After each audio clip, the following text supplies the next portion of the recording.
What is up, you guys? Sage here. Work-life balance is the topic of today, and I also just want to vent to you guys, tell you about where my work-life balance situation is. So, I want to open it off with a quote that is, "A cat that dreams of being a lion must lose its appetite for mice." That's my take on work-life balance in a nutshell, right there. Um, I believe if you are to be what the excellent are, then you ought to give and sacrifice what the excellent sacrifice in order to get there. Um, which is focus can be defined as the quantity and quality of the things you say no to, etc. So I personally don't believe in work-life balance in the short term. I believe in having a balanced life, but I don't believe, for example, when I was training to be a professional rugby player, rugby was the only thing that mattered in my life. I had no time to read, create content, this and no, the goal, the mission, right? And that's why I came close enough to realize that that wasn't actually my dream. But the only reason why I came close enough to that, or that I knew that I was giving to the point where I could make that decision, is because it was the only thing that mattered in my life. Like that's how much you have to give to it. And so that's where I'm at right now in terms of everything in my life. I feel ought to be centered around my journey of entrepreneurship, my journey of self development, and that applies to how I approach my social life or lack thereof, and my take on relationships is, or my filter for relationships and friends, in fact, is, does having a relationship with this person bring me closer to or further from my goals? That just seems to be the ultimate filter. I mean, I didn't come up with that. Obviously, that's a mentor of mine came up with that, and I didn't just take it and run with it. Obviously, I thought about it, and it really just makes sense, right? As a life filter, and considering that this person I idolize because they are living a life that I aspire to live like, then they have like a relationship that I aspire to have, and you get what I'm trying to say? So, with all that being said, right now, in terms of work life, it's skewing more towards work. Not too interested in socializing for the sake of socializing. I'm a bit of a social butterfly, a bit of a networker extraordinaire, if you will. So I am very good at connecting with people, meeting them where they are, and then finding those commonalities, which is not that difficult for me because I did grow up all over the place. So that enabled me to be able to connect with a myriad of people because I've literally been with all different types of people from different types of cultures, to the point where I never really got too entrenched in one, so I have the ability to kind of um, to fit in, because I always had to have that skill. I was always the new guy coming in, so it's easy to just pick up and find some commonalities, and just stay on the common ground. You know what I'm saying? So yeah, with that being said, my take: if you want to be a lion, you have to lose your appetite for mice as far as you can. None of us are perfect, but we're all inching towards that ideal. Now, the venting session is the other side of this work-life balance thing, which is obviously relationally, and the kind of consequences that I've experienced, at least, of thinking the way that I think. Because, like I said, I'm Mr. Go Go Go. I do what I want to get the result that I want to, and I think ultimately I've left the phase of life where you think you figured everything out.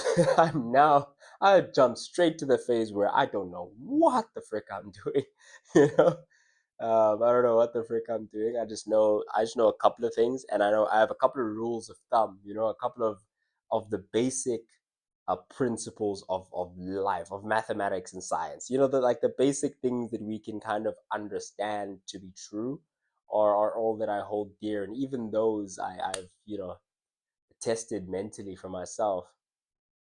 And so yeah, let's just dive into it relationally. So I did make a longer video just based on this, but I didn't really go into the specifics that I'm going to go into now. And event, because you guys, bro, who else am I going to hang out with? I just told you that I don't have friends. You guys are my friends, all right? So bear with me, pay attention.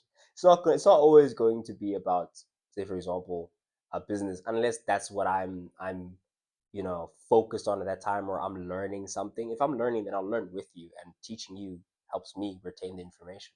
Right now, I'm actually processing um, say today. Today is Tuesday. This is coming out Wednesday, and the reason why I'm not recording it Wednesday is because I have to be at school from I think 12 to 5, 11 to 5 ish. You get what I'm trying to say? And so yeah, things are picking up. Things are getting hectic. There's a lot going on, rocking and rolling all at the same time. And with that, the Drake and Party Next Door album also came out this weekend. And I think what happened was hearing the way he spoke and relating to that scared me. Hearing Drake talk about relationships and relating is as a scary thing. It's not a good thing at all. Uh, because let's just say his journey is not the one that I aspire to live. However, there's this one particular song that I feel the urge to kind of point out to or to point to as a particular point of interest for me that I could relate to it, not because of the magnitude. Like the only difference literally is the fact that he's spending more money in his circumstance than I am, but it was a similar circumstance, or it could be. So the song is Crying in Chanel, in which he says, the shorty's out here crying in the middle of Chanel. Are those tears of joy coming from your eyes? I can't tell. She says, things I do for her, I did for someone else. I'm just trying to help. You make me feel bad about myself. That right there made me think of back in my days, which is I don't really relate to these songs now, but in terms of when you look at my track record thus far, relationally, it's very Drake-esque. But yeah, I'm really just taking this year and just abstaining. You know, I don't even want to call it celibacy because people always take that and say, "Oh, it's a journey to get closer with God." I'm like, no, I'm trying to like me and God are cool. I'm just trying to get closer to myself. I'm trying to figure out what I want, and I don't. I'm trying to figure out who's for me, and I don't want, that type of intimacy to be getting in the way of that because that can be blinding, bro. Sometimes people stay in situations that they ought not to be in, because of the intimacy situation being something that's like ideal or it's just something that they can't let go of. And I don't like the idea of being controlled by anything.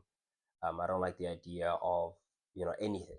So I always that idea of just testing your beliefs, testing your core, testing what do I actually stand for, what do I actually believe, and then that applies to relationally as well. Is So where this story in particular ties into that girl crying in the middle of Chanel and why I feel like, yeah, this is some stuff that I'll go through if I don't change my life. Not necessarily like I have changed my life, but change my life in the sense that if I don't from where I left off, kind of pick up and figure things out for myself in terms of what I want and what I want it to look like. So I have a theory right now, which I'll come back to, but the story that I want to tell is about myself 2023. This is my last long-term relationship, and it was the longest I've ever dated a girl. Before that it was only 2 month flings, right? And then at that point me and that girl dated for like a year almost.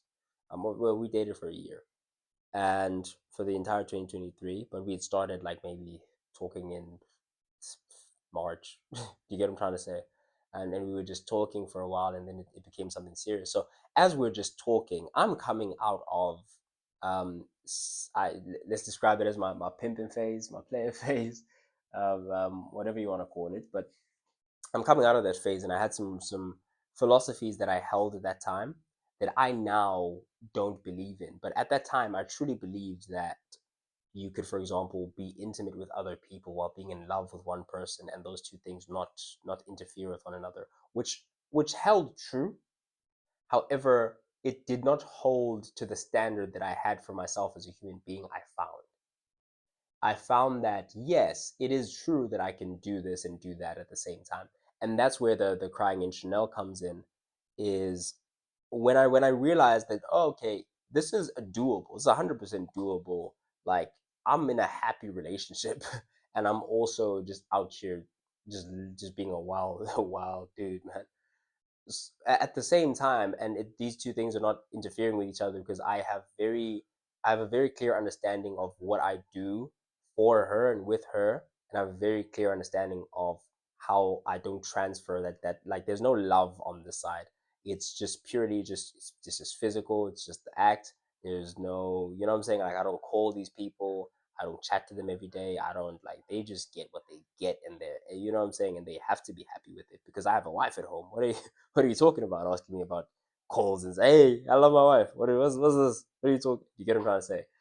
So it's those two contradictory ideals that finally came to clash, which was, yes, this is the time of peak Andrew Tate, by the way, peak red pill, peak all this, all that, right?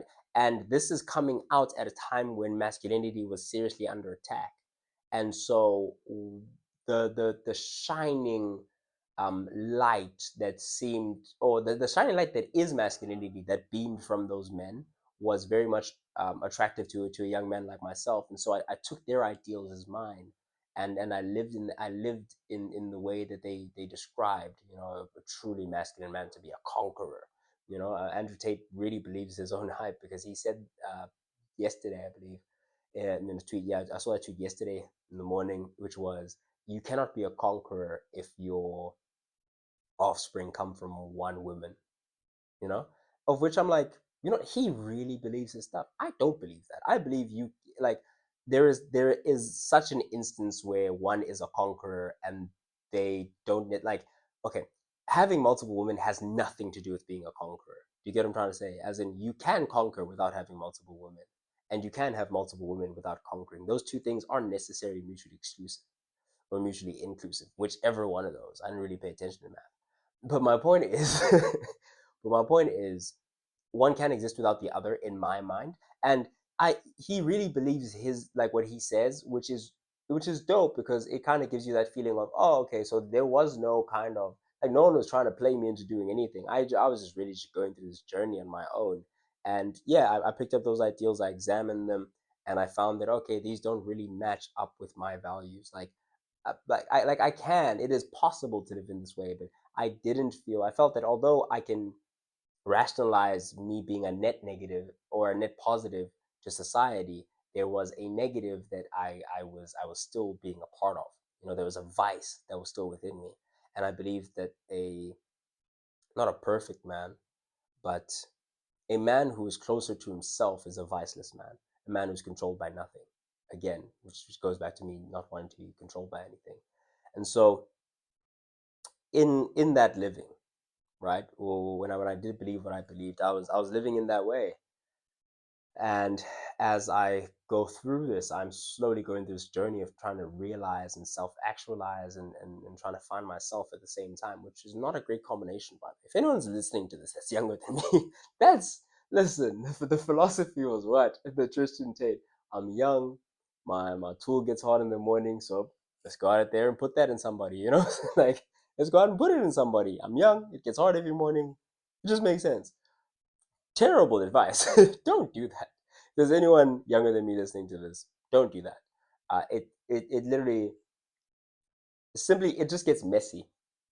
It just gets messy, like cognitively in here, it gets messy. I personally had cognitive dissonance, which is just a misalignment of who I thought I was and what I was doing, and that's what I found. I found that, you know, yes, this is satisfying the conqueror in me fully, but there's also a family man in me. There's a family man, and there's a man who wants to be a good dude, and who is someone who wants to build something that lasts for a really long time. And these two um, ideals, you could say, of masculinity are at odds within me, is what I realized. And I'm realizing this over time while I'm busy just tearing through the town. And in my tearing through the town, I'm also falling in love. And so there's a lot going on relationally at the same time. I think that's why I'm taking this hiatus now. Because there was a lot going on at that time. Um, and yeah, I slowly started winding down because I'm falling in love, and I'm like, ish, because I know I like this is how you knew that deep down I knew kind of who I was and what I wanted, and that wasn't it. Because I slowly started winding down. I was, we went from however many to fewer to fewer to fewer to eventually there were two, and those two I'd met at the same time. So it was like, who's to say who am I cheating on? Because I knew both of y'all at the same. So who's to say who's my actual girlfriend and who's not? Do you get what I'm trying to say? Anyway, eventually I made the decision. It wasn't an easy decision. I made a decision. There were tears, but yeah, locked it off with one, and so there I am with my wife, right? And I, loyal to the core, did everything, gave everything, like the entire time as well. Just not loyal to the core, but did everything, gave everything. Like I was there, I was present, I was, all that stuff. Um, but this process of weeding down is not. It didn't happen over a week, or a month or a couple of months. It was happening throughout. So the picture that I'm trying to paint for you guys is the picture that I painted for her eventually when I had discovered that I this is not who I want to be, number one. But number two, it is who I was at that time. I was like, this is not who I want to be, but it is who I am right now. And I, at that time, felt that I didn't have the strength to fight by myself. So I didn't have the strength to fight those demons. I didn't have the strength to, what I'm saying? Like I can't be in a full blown loving committed relationship that has its rocky parts, its ups and downs, and not have my partner understanding and knowing what's going on, because she may do things, say things, whatever, that are just going to drive me away or drive me towards whatever behavior, and it's not going to be fair to her. Do you get what I'm trying to say? That responsibility is even placed on her. So I just wanted to make her aware, like, listen. Oh, and there was one. Like I said, I'd weed it down and I'd stopped, doing whatever I was doing with those chicks. And then there was this one, bro. It was one fateful day. It was one fateful day. It was raining, bro. I remember it was raining. I go to the local store. There's this bad one with cakes, bro. Like, yeah, bad cakes at the bakery still. And I start chirping up, doing this and that. I don't know, I was just hella comfortable the way that I was living at that time, I suppose. And the whole time I'm thinking, man, what am I doing? You know, and that's not the question. The question came later that actually snapped me out of it, which was, who's this for? And that actually came that day, like the day that I you know smashed that girl from the bakery. And I'm in a relationship this whole time. So the girl that smashed that girl, the day that I smashed that girl is when I was like, who's this for? That's when that question came in, and that question is what's actually led me to just clean the entire slate at this point in my life. But at that point, it was really just I was just realizing how much I'd given to that vice. You know what I'm saying? Like how much of my life was dedicated. They're like portions and percentages of my earnings, my time, my everything. You get what I'm trying to say? Which is obviously I have portions, time, whatever, and everything that is beyond reasonable in terms of time, dedicating resources, this and that. I was giving to my girl, and so she never felt that void. But I suppose the void that I have filled of, not necessarily of purpose, because I was working at that time and I was training really hard. It was just an extra thing that I was doing, I suppose. Um, and yeah, I just came to a point where I was like, man, who's this for? You know? And yeah, not just who's this for, but I also realized like this can't be right. Even though it is something that I can get away with, I'm doing very well. She's not getting hurt by it. The girls are not getting hurt by, like, no one's actually getting hurt. No one's being fooled. No one's being, yeah, okay, maybe my girl. But besides that, who cares about my girl anyway? I'm joking. But what I'm trying to say is she was living in a blissful glass castle, a castle of lies, but it's a blissful, beautiful glass castle in which she had this perfect man who was there, did this, did that, was busy all the time doing this, doing that, and all of that is true. But what she didn't know is that there was also this happening in the dark, right? And so she's cool, content, living a happy life. They're cool, content, getting a piece of sage. Who doesn't want a piece? And and everyone's blessed. But me, within myself, I felt that it can't be good. Like what I'm doing right now cannot it even if these girls agree to this, you know even if these women want to live their lives like this, I I cannot logically conclude that I'm being a net positive to society in any way, nor am I being neutral. Like, or even if I am being neutral, that's still like doing nothing is choosing to do something, which is nothing. You get what I'm trying to say? And so I could instead be a positive. I could instead be someone who's just choosing not to engage in the wild behavior that I see out here. Because there was a part of me that was just judging. I'm just like, hey, these people be living crazy lives. You ain't even you don't even. Where's your husband, bro? You or some people are cheating on their husbands with me. Ish. And that life can jade you. So going back to crying in Chanel, at the end of the day, I do let her know, and I said, I need your support, I need your help, I need your strength. Okay, so first I begged for my relationship, of course, I begged. I said, please, babe, don't leave me. I'm sorry. I'm out of control. Not even I'm out of control, but it's like I'm just figuring this life thing out. I thought life was a certain way, or I thought I wanted to live life in a certain way. I was wrong, and I need you. You know what I'm saying? And so, first, obviously, it hurts her too much, but eventually, she comes around, and we have fruitful conversations. We decide that we are going to try and figure things out. Okay, cool. Now, what I want to touch on is the fact that when she was crying, what hurt her is not the fact that I hurt her. She wasn't crying thinking, what did you do? Like, who was it with? Do I know them? No. What she said was, I can't believe that this entire time you have been the perfect boyfriend. You've been emotionally available, you've been supportive, like fiscally, like you bought me gifts for my birthday, you took me out for my birthday, you did this, did that. And that whole time, that's what she couldn't believe, is that that whole time you not only knew this, but in a part of, in like the beginning phase, or in say up to the middle of our relationship, you were just doing me dirty.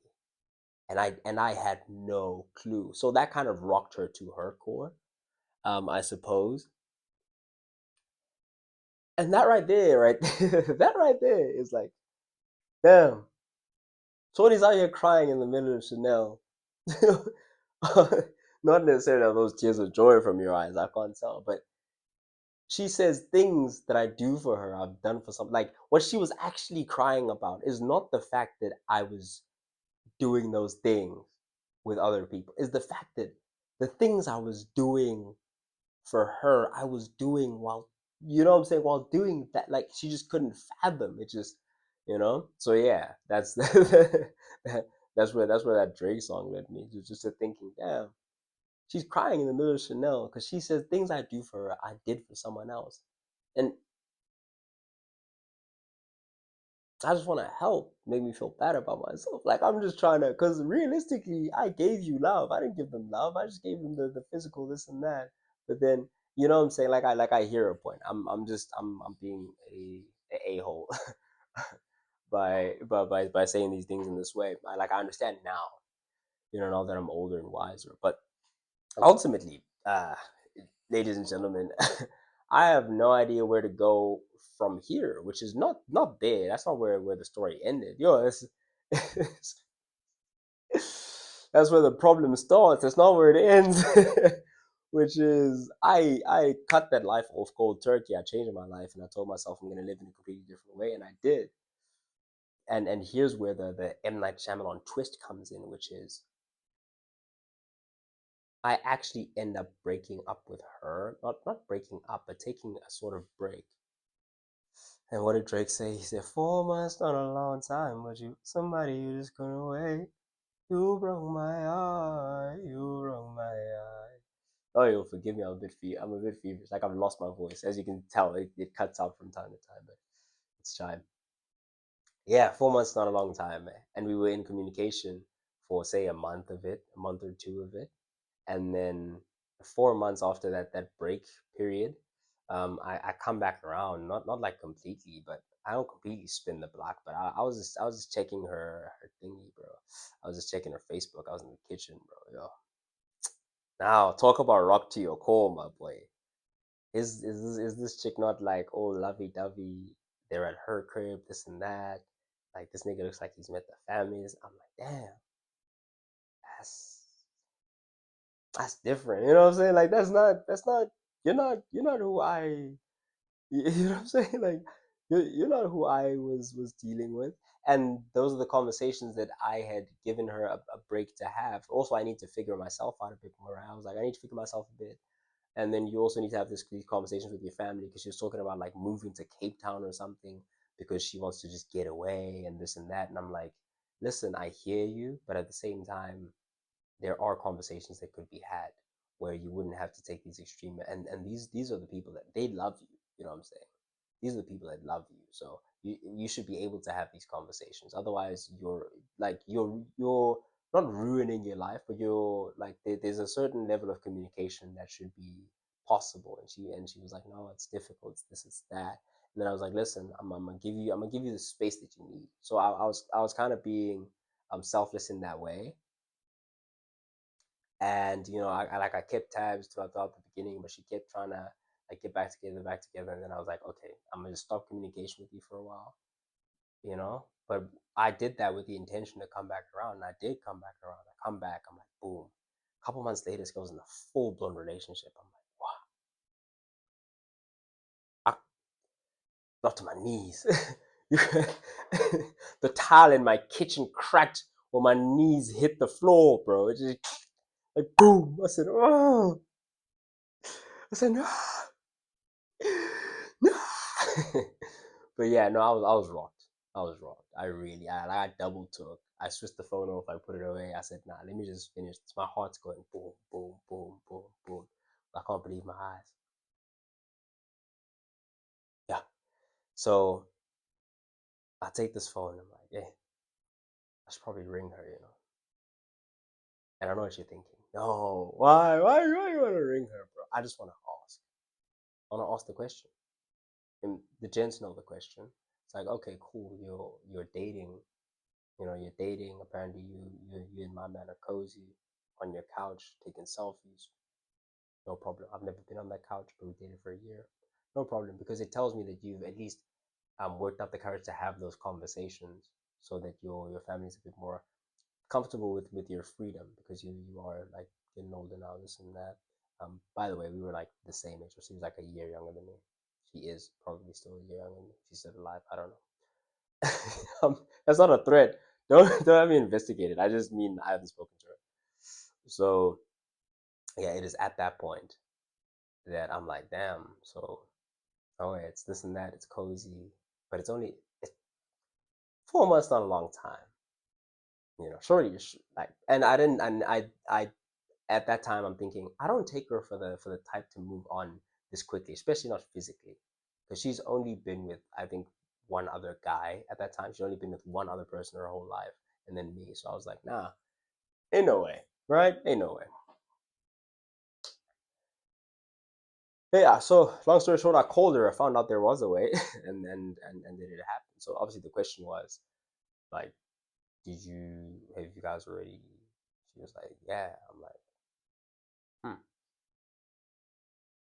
Yeah, I can't lie. That rocked me. That really rocked me. Just because it's obviously I thought I understood the world in a certain way through that lens of the manosphere, the red pill, the this, the that. Patrice O'Neal's class of pimping this and that game. Like I have game for days. You know what I'm saying? And I can, like charming, eloquent, this, that. Like all that stuff, charismatic, all that good stuff, right? I'm just good with people in general. So I'm good with girls as well, and I could, very quickly move through the bases and not make, because I kind of understood the psychology of, oh, okay, it's not that this person doesn't want to do this. If they're into me and I'm into them and they find me attractive, they just don't want to feel guilty for doing what they do. They just want to know that it's okay. You get what I'm trying to say? That's just me putting you on game, young niggas out there. But that's my issue. I have all the game in the world. What is love?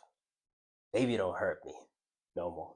So yeah, At that stage of the game, boom, I call, find out I'm hurt, bro.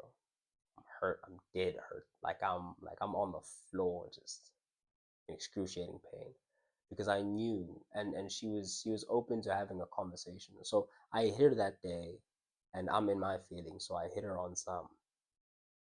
You have to, you have to leave him for me. You have to come back. Like, what do you mean you even moved? Like, when? Like, I'm just trying to stop the entire world. I'm like, nah. So at that point, I have that conversation with her, and then I sleep on it. And the next day, I woke up and I realized what I needed to do, which is just cut it off, cut her off.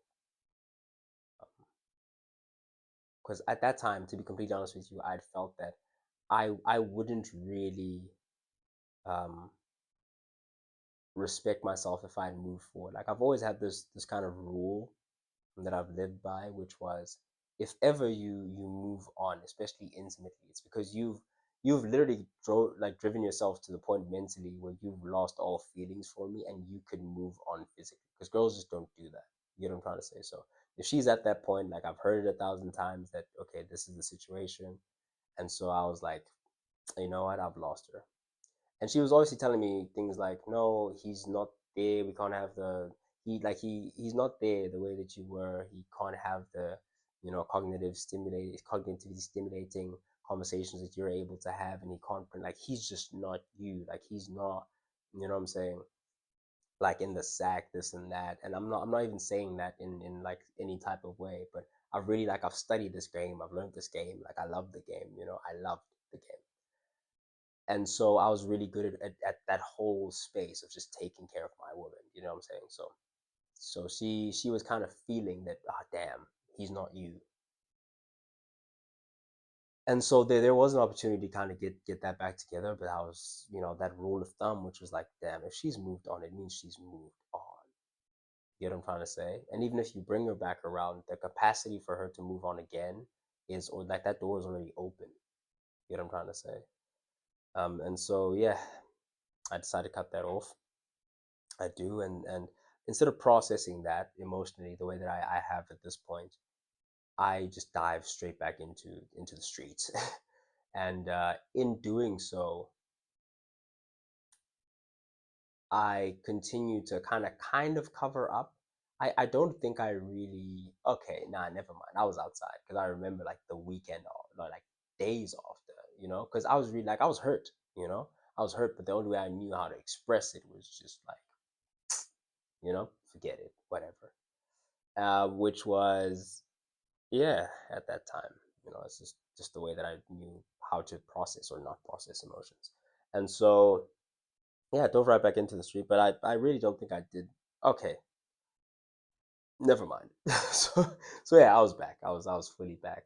And then in that, I actually met, like, a couple of cool people, had a couple of cool conversations, and gone into a couple of cool situations where I was like, people's first, this and that. But at the same time, I'm hurt, and hurt people, right?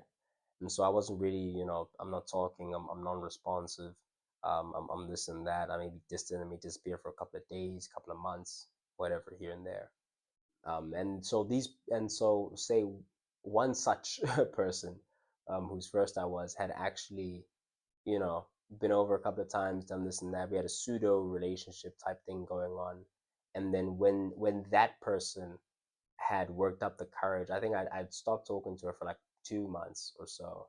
And then I'd come back around, um, or something like, or maybe a couple of weeks. I don't remember. All I remember is that in about half the time, say I'm gone for like 4 weeks, on at the 2 week mark. But mind you, I'd broken up and gone back with her multiple times. So on the second week of this 4 week thing, she had actually done something with some, and we always had like, promised one another that, like, she would always tell me if ever she did something, just so I knew. But I knew what I was going to do with that information, which is I was going to leave. And so I got that information, and I broke down. I was in tears on the phone with that girl. Like, damn. Because what she was and what she made me realize is why I was out here, with a certain type of girl. It wasn't just any type of girl that I would get with. It would be a girl that was like a fan, a girl who believed, a girl who saw me the way I wanted the world to see me, the way I wanted to see myself. You know what I'm trying to say? Especially that girl in particular. That girl loved me not only for who I was today, but who I thought I could be and who she believed I could be. So I was also intoxicated by that faith, by that belief. You know what I'm trying to say? And that's usually the type of person that usually blinds me from from whatever the goal is. Is just the person that's like, yo, I will do anything in my power to just be with you. And those were the types that I was with, regardless, like outside of that relationship. Those are the types that I was with by and large. Um, and so, yeah, for me, when that person right there, when that person could move on, or when that person could, um, yeah, I'd say like cheat on me, because she did come back around and was like, "Yo, bro, I did it. I regretted it. Like, I want you. It was nothing like you. Like you're so much better." And then she wasn't talking about like psychologically though, because I don't be there for that bitch psychologically. She was just talking about like like physically, and also just I just like to take care of my own. So yeah, she was just like, man, he's just not like you. And I didn't even enjoy it. I was thinking about you the whole time. I was talking about you before. All that was like insulting to me, because I'm thinking like, damn, now my op is busy smashing on a girl he thinks is my girl. That's not even my girl. Tells you where I was psychologically at that time. But yeah, ultimately I did. I broke down in tears because I knew. I was like, damn. And I never thought, like, that one there was like, damn, I never thought you were the type to do this. But she did. And I was like, okay. There, I was like, I never thought you would do that to me. And like, never, not even you were the type. No, I never thought you would do that to me. Do you get what I'm trying to say? And so that one really rocked my jaw. And think about it, it's the second time now that my jaw has been rocked over similar circumstances. And so I was like, what? Whatever I'm doing.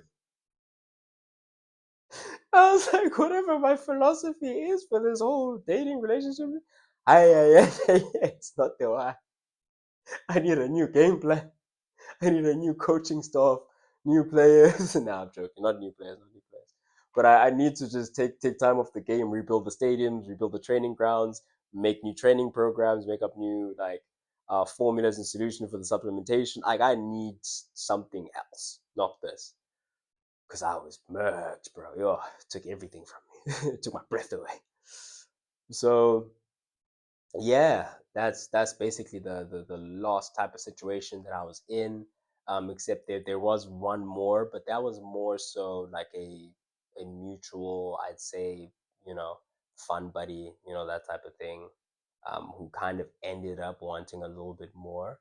But that one kind of ended quite like, because I really I'm closer to the time that I'm at now, but this is last year, it's late last year.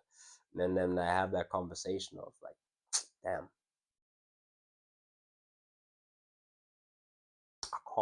I can't, I can't do this in terms of find myself and be with someone at the same time. It just didn't make sense. You know what I'm saying, at that time, and even now, and that's why, so that leads us into where we're at now, which is on this journey of celibacy, if you will, or if you'll take the journey of celibacy as a pilgrimage towards God. I'm like, me and God are cool. I'm just looking for me.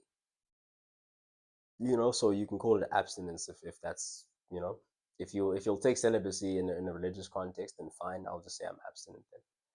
But yeah, that's what leads us to present day, where all time, attention, resources are being focused on business, and all the relationships are being filtered through it. Just because, I mean, that's what I see, the people who are living the life that I want to live, filtering their lives through, current day. And yeah, that's literally the closest thing I have to a reference, as to what I want for myself. And when you have that out of the equation, like I said, it removes that lens of that lust, of that, man, this person is just so hot and they're so into me and I'm so into them, because that's what landed me in those bad spots to begin with. And so I'm very, very careful about that. Not to say I'm perfect, but I believe the muscle that is being able to walk away from a girl that you can easily tell is either a neutral or a negative towards your goals or towards you chasing your goals. Meaning, if this person is not going to be propelling you towards or motivating you towards or whatever towards your goals, if they're just a neutral, then they're a negative because they're taking away resources, time, energy, and they're not moving you towards the thing. And if they are actively taking away, then definitely cut off that person. That's cancerous. And so, yeah, for me, the filter is just values, morals, this and that right now. But yeah, like I said, I've left the stage of life where I think I have all the answers. I don't have all the answers. I have no idea what the heck I'm doing, bro. Even in business, I have no idea what the heck I'm doing. I just know a couple of basic fundamentals to be true, and I just hold by those. Like I have a couple of daily activities that I make sure that I do. And that type of stuff. Like fitness was always there was always some sort of math behind it. There's always some sort of logic of, oh, if I just do these actions, even if I don't see the result now, eventually it will tell. Same thing with business, same thing with social media, same thing if you just keep putting in the inputs, eventually the output will give. The relationships I just haven't cracked. I haven't cracked, boys. I don't know. I can again, I can, if you want to get like lots of chicks and you want to get with chicks and all that type of stuff, I can tell you how to do that. That's a code I've cracked. Love? What is love? You know? But yeah, that's where I'm at in terms of the venting session. In terms of work-life balance, yeah, that's why it's all work for now. It's just because I just haven't found that complementary force to the force that is me. Not one that I'm happy with anyway, or that I'm working on it. Don't get me wrong, I'm working on it. I haven't given up. I'm not a homo or anything. I'm just saying that, yeah, it's not easy, and I have no one to talk to about it. So I'll talk to you, and I just kind of work through it. I think this helps me work through it, and hopefully it helps you work through it as well. And so, I'm not making this too long because we've already gotten ourselves a healthy little bit of runtime. But hopefully you enjoyed a couple of the stories, and hopefully there are some lessons in there. You know, hopefully there's some lessons in there. If you got some value from it, then please do subscribe to my YouTube channel. But until next time, I have been Sage, signing out.